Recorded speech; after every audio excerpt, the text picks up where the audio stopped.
Halo semuanya, kembali lagi di mata pelajaran IPA bersama dengan Bu Tirsa.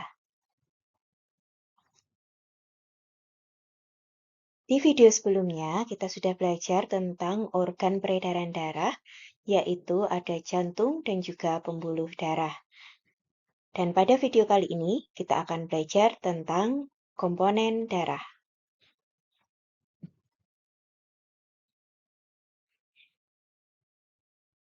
Pada video kali ini, kita akan belajar peranan darah dalam tubuh manusia, kemudian ada 4 komponen pada darah, dan menjelaskan fungsi dari setiap komponen darah.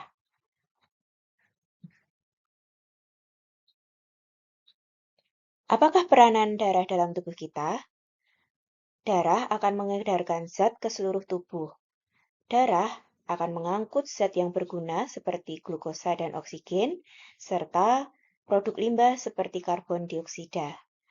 Zat-zat tersebut akan diedarkan ke seluruh tubuh agar semua sel dan juga jaringan di dalam tubuh kita bisa bekerja dengan baik. Dalam darah kita terdiri dari beberapa komponen. Darah tersusun dari 4 komponen, yaitu ada red blood cells atau sel darah merah, atau juga biasa disebut dengan eritrosit. Kemudian ada white blood cells atau sel darah putih, dan biasa disebut dengan leukosit.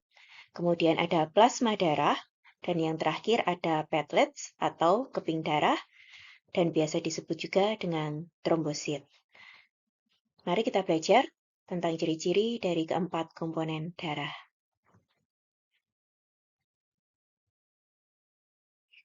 Di sini Bu Tirsa gambarkan contoh-contoh bentuk dari keempat komponen darah.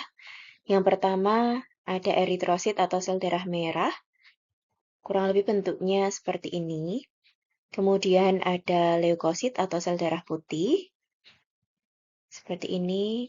Kemudian ada plasma darah yang berwarna kuning ini. Jadi plasma ini bersifat cairan yang paling banyak ada di dalam darah kita.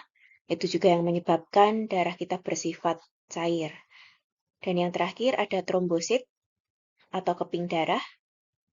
Kurang lebih bentuknya seperti ini. Yang pertama, kita akan membahas tentang sel darah merah atau eritrosit atau red blood cells. Kalian harus menghafalkan istilah-istilah tersebut ya. Sel darah merah disebut juga eritrosit. Bahasa Inggrisnya red blood cells, seperti itu. Peranan dan fungsi dari sel darah merah adalah membawa oksigen ke seluruh tubuh.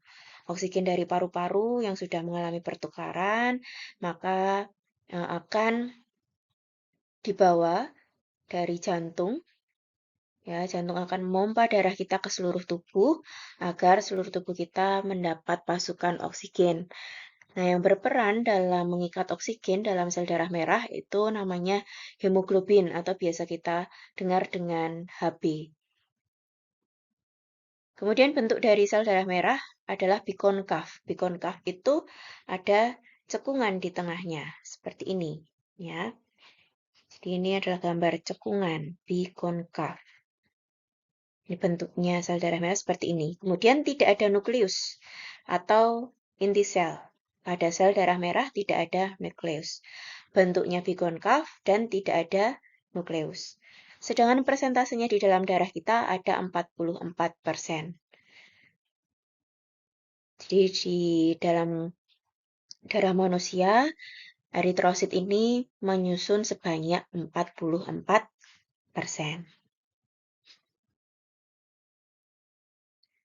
Kemudian ada leukosit atau sel darah putih atau white blood cells.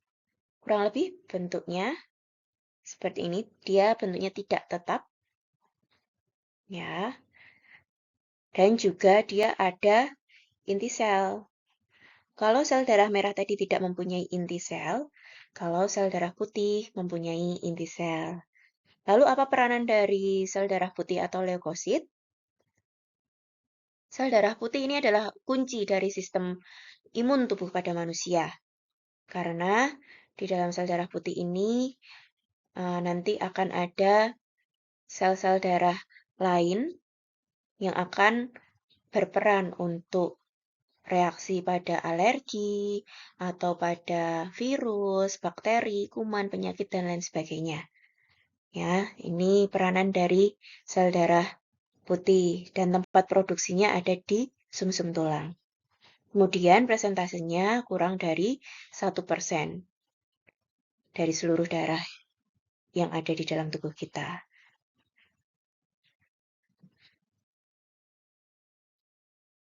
Yang berikutnya ada trombosit atau keping darah.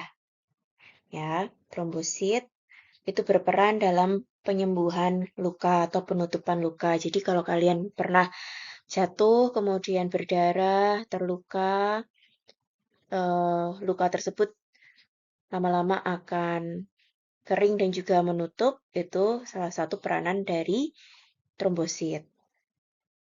Kemudian trombosit ini diproduksi di sumsum tulang. Untuk bentuknya, dia seperti fragmen kecil yang tidak berwarna. Dan presentasenya di dalam darah kurang dari 1%.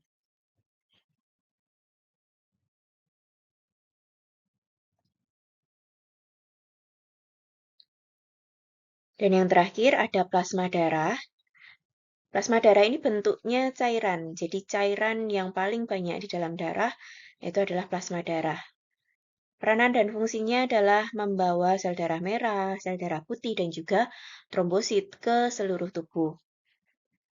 Plasma darah ini juga mengandung hormon, glukosa, dan enzim, serta produk limbah. Kalau hormon, glukosa, enzim ini berarti yang masih nanti digunakan atau diperlukan untuk proses metabolisme dalam tubuh, tapi produk limbah ini akan dibuang nanti dari tubuh kita, akan dikeluarkan dari tubuh kita karena sudah tidak berguna. Untuk sifat dari plasma darah, dia berwarna kuning pucat, kemudian bersifat cairan.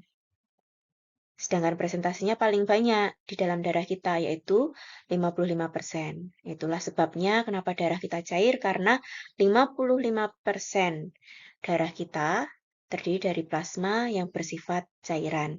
Kemudian baru tersusun atas yang lain, yaitu eritrosit, tadi 44%, kemudian ada leukosit dan juga trombosit yang kurang dari 1%.